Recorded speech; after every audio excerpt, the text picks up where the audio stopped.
Halo, Assalamualaikum warahmatullahi wabarakatuh. Bertemu lagi dengan saya Hairunisa di minggu ke-11. Pada video yang lalu, kita sudah melihat bahwa bentuk dari konstanta propagasi merupakan bilangan kompleks.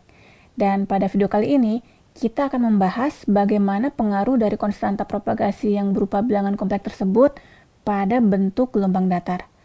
Di sini kita akan melihat bentuk dari gelombang datar baik untuk medan listrik maupun medan magnet. Untuk lebih jelasnya, silakan saksikan video berikut ini.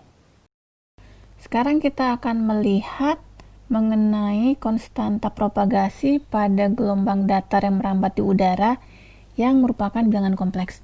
Di video yang lalu kita telah melihat bahwa persamaan gelombang datar bentuk fasor untuk gelombang yang merambat ke arah sumbu Z positif di medium bukan udara adalah sebagai berikut, di mana harus kita ingat lagi bahwa gamma adalah J omega dikalikan dengan akar epsilon dikurangi J dikalikan sigma per omega dikalikan dengan mu, di mana gamma ini kita nyatakan dengan alfa plus J beta.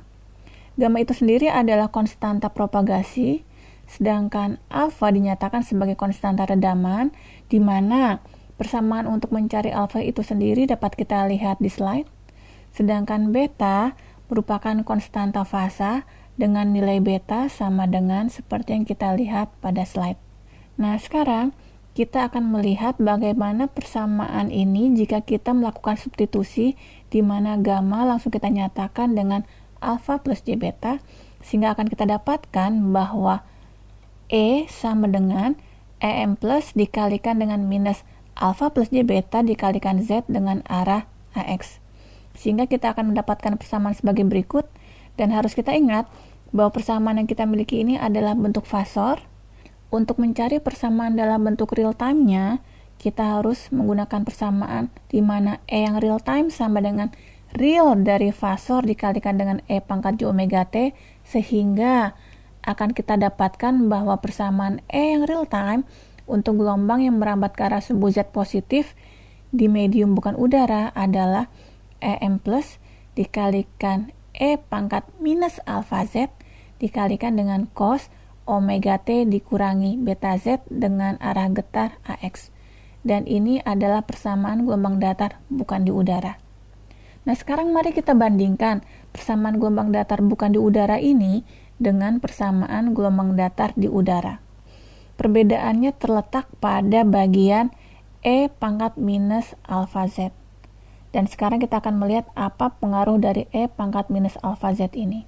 Sekarang kita akan melihat perbandingan antara gelombang datar yang merambat di udara dan juga bukan di udara.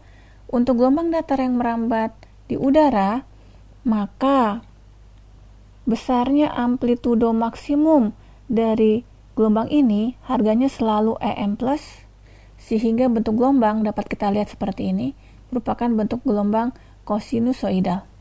Nah, sekarang mari kita perhatikan untuk gelombang yang merambat bukan di udara.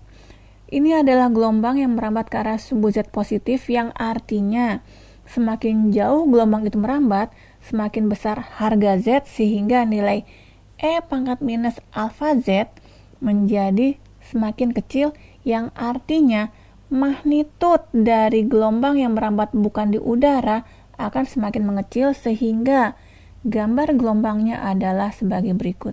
Kalau kita lihat dari gelombang ini, dapat kita katakan bahwa gelombang yang merambat bukan di udara akan mengalami redaman. Selanjutnya, kita akan melihat perbedaan lain antara gelombang yang merambat di udara sama gelombang yang merambat bukan di udara.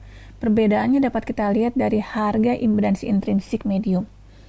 Untuk gelombang yang merambat di udara, harga dari etanol adalah akar mu0 dibagi epsilon 0, di mana harganya adalah 377 ohm.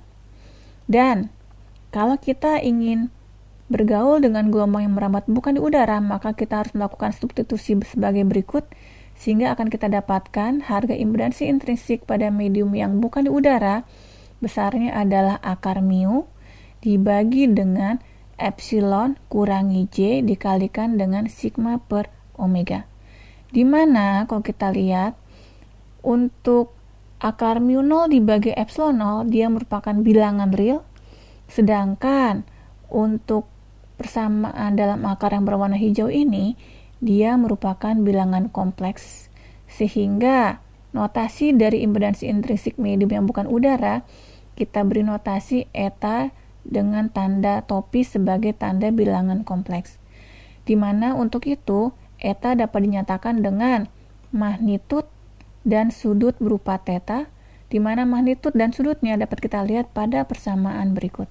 Nah, sekarang timbul pertanyaan, apa pengaruh antara nilai impedansi intrinsik medium yang real dan yang bilangan kompleks? Di sini harus kita lihat bahwa eta pada dasarnya adalah E dibagi H, yang artinya H sama dengan E dibagi dengan impedansi intrinsik, sehingga akan kita dapatkan persamaan sebagai berikut, bahwa H sama dengan E dibagi dengan impedansi intrinsik yang merupakan bilangan kompleks, di mana penulisan dari bilangan kompleks ini dapat kita ubah sebagai berikut, yang artinya sekarang dapat kita lihat bahwa persamaan medan magnet untuk gelombang yang merambat pada medium bukan udara, persamaannya dapat kita lihat seperti ini, dan dalam bentuk real time, persamaannya dapat kita tulis sebagai berikut. Sekarang kita akan melihat bagaimana pengaruh persamaan tadi. Untuk kasus di udara, persamaan E dan H adalah sebagai berikut, sedangkan untuk kasus bukan di udara telah kita turunkan bahwa persamaan H untuk kasus bukan di udara adalah EM plus dibagi magnitud dari impedansi intrinsik dikalikan dengan faktor redaman E pangkat minus alfa Z dikalikan dengan kosinus omega T kurangi beta Z dikurangi theta. Sekarang mari kita perhatikan. Untuk kasus di udara, antara E dan H tidak terdapat beda fasa, sedangkan antara E dan H untuk kasus bukan di udara akan terdapat beda fasa. Nah, sekarang mari kita lihat terlebih dahulu gambar gelombang medan listrik dan medan magnet untuk kasus di udara. Ini adalah gambar gelombang medan listrik untuk kasus di udara, tidak ada redaman. Dan ini adalah gambar gelombang datar medan magnet untuk kasus di udara, tidak juga meredam. Dan di sini harus kita lihat, karena antara E dan H tidak ada beda fasa, maka pada saat medan listrik harganya adalah maksimum, medan magnet harganya juga maksimum. Pada saat medan listrik harganya adalah 0, medan magnet juga 0, dan selanjutnya.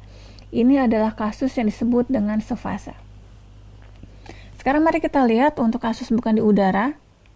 Ini adalah gambar gelombang datar medan listrik yang mengalami redaman, dan otomatis medan magnetnya pun akan mengalami redaman, sehingga gambar medan magnetnya dapat kita lihat sebagai berikut.